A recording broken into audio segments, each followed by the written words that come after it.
ವ್ಯವಸ್ಥೆ ಒಳಗಡೆ ನಾವು ಬೀದಿಗೆ ಬಂದಿದ್ದೀವಿ ಅಂದರೆ ನಮ್ಮ ಪರವಾಗಿ ಸರ್ಕಾರ ಇಲ್ಲ.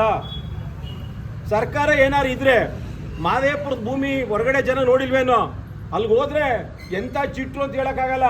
ಇವತ್ತು ನಾವು ಬಂದ ರೈತರು ಅಲ್ಲಿ ಇದ್ದಾರಲ್ಲ, ಅವ್ರ ಅಪ್ಪ ಅವ್ರ ತಾತ ಅಥವಾ ಅವ್ರ ಅಜ್ಜಿ ಅವರೆಲ್ಲ ಆ ಮುಳ್ಳೊಳಗೆ ಎಷ್ಟು ಜನ ಕೈ ಚುಚ್ಕೊಂಡಿದ್ದಾರೋ ರಕ್ತ ಪರಿಸ್ಕೊಂಡಿರೋ ಗೊತ್ತಿಲ್ಲ, ಅದನ್ನೆಲ್ಲ ಒಟ್ಟಾರೆ ಮಾಡಿಕೊಂಡು ಹಸನು ಮಾಡಿ ಅಂಥ ಬರಡು ಭೂಮಿಲಿ ಬದುಕನ್ನ ಕಟ್ಕೊಳಕ್ಕೆ ಹೋಗಿರೋಂಥದಕ್ಕೆ ಇಲ್ಲಿವರೆಗೆ ಅವ್ರಿಗೆ ಭೂಮಿ ಮಂಜೂರಾತಿ ಮಾಡಿಲ್ಲ ಅಂತ ಹೇಳಿದ್ರೆ ಬಹುಶಃ ಸರ್ಕಾರ ನಮ್ಗಿದೆಯಾ? ಜೊತೆಗೆ ಭಾಳಷ್ಟು ಸಲ ಅಕ್ರಮ ಸಕ್ರಮ ಮಾಡೋಕ್ಕೆ ಅಂತ ಹೇಳಿದ್ರು, ಉಳೋನ್ಗೆ ಭೂಮಿ ಅಂತ ಹೇಳಿದ್ರು, ಅವು ಯಾವುವೂ ಆ ಭಾಗದ ಜನಕ್ಕೆ ಇನ್ನೂ ತಲುಪಿಲ್ಲ.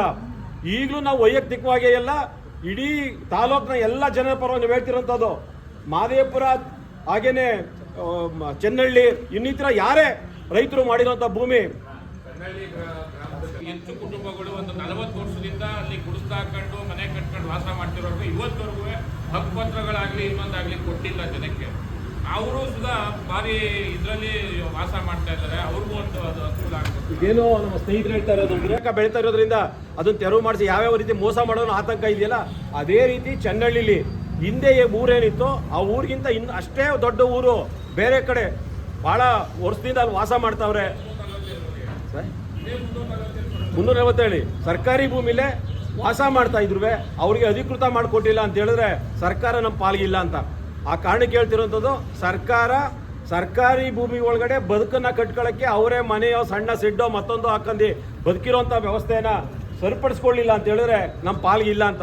ನಾವೇನು ಶ್ರೀಮಂತಿಕೆಗೆ ಗೋರಕ್ಕೆಲ್ಲ ಕೇಳ್ತಿರೋಂಥದ್ದು, ಇಂಥ ಸರಳವಾದ ವಿಚಾರನ ಮಾಡಬೇಕು. ಮಾದೇಪುರ ಗ್ರಾಮದ ಜೊತೆಗೆ ಹೋರಾಟದ ಏನು ಮಾದೇಪುರ 342 ಇದೆ, ಇನ್ನಿತರ ತಾಲೂಕಿನ ಎಲ್ಲ ಗ್ರಾಮದ ಎಲ್ಲ ಸ್ನೇಹಿತರು ನಿಮ್ಮ ಜೊತೆಲಿರ್ತೀವಿ ಅನ್ನೋ ಮಾತನ್ನು ಈ ಸಂದರ್ಭದಲ್ಲಿ ಹೇಳ್ತಾ, ಮೈಸೂರು ಪಕ್ಕ ಬೆಳಗೊಳ ಹೋಬಳಿ ಹಾಗೆಯೇ ಕಸ್ಬಾ ಇದೆ. ಆ ಬೆಳಗೊಳ ಕಸ್ಬಾ ಹೋಬಳಿಲಿ ಸರ್ಕಾರಿ ಭೂಮಿ ಬೆಳವಾಡಿಲಿ 64ರಲ್ಲಿ 2000ನೇ ಇಸ್ವಿಲಿ ಸರ್ಕಾರದ ಅವತ್ತಿನ ತಾಲೂಕಿನ ತಹಸೀಲ್ದಾರರು ಅಧಿಕಾರಿಗಳು ಅರಣ್ಯ ಇಲಾಖೆಗೆ 25 ಎಕರೆ 3 ಕುಂಟೆ ಜಮೀನ ಮಂಜೂರು ಮಾಡವ್ರೆ. 25 ಎಕರೆ ಇವತ್ತು 1 ಕುಂಟೆ ಅಲ್ಲಿಲ್ಲ. ಪ್ರೆಸೆಂಟ್ ಆರ್ಟಿಸಿನೂ 25 ಕುಂಟೆ ಅರಣ್ಯ ಇಲಾಖೆ ಅಂತಿದೆ. ಎಲ್ಲಿಗೋಯ್ತು ಆ ಭೂಮಿ? 1 ರಿಂದ 2 ಕೋಟಿ 3 ಕೋಟಿ ಬೆಲೆ ಬರ್ತದೆ.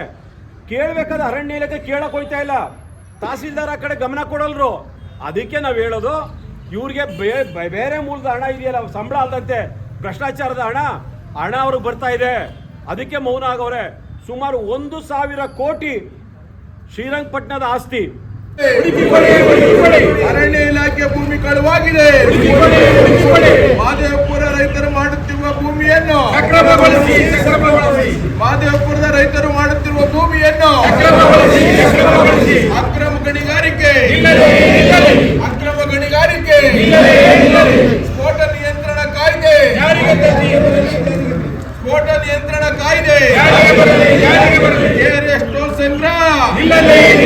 KRS ಟೋಲ್ ಸಂಗ್ರಹ ಪಾಂಡವಪುರ ಸಹಕಾರ ಸಕ್ಕರೆ ಕಾರ್ಖಾನೆ ಆಸ್ತಿ ಕನ್ನಂಬಾಡಿ ಕಟ್ಟೆ ಸಂಗ್ರಹದಿಂದ ಮೈಸೂರು ಬೆಂಗಳೂರಿಗೆ ನೀರು ಕೊಡುತ್ತಿರುವ ಯೋಜನೆಯನ್ನು ಕನ್ನಂಬಾಡಿ ಕಟ್ಟೆ ಸಂಗ್ರಹದಿಂದ ಮೈಸೂರು ಬೆಂಗಳೂರಿಗೆ ನೀರು ಕೊಡುವ ಯೋಜನೆಯನ್ನು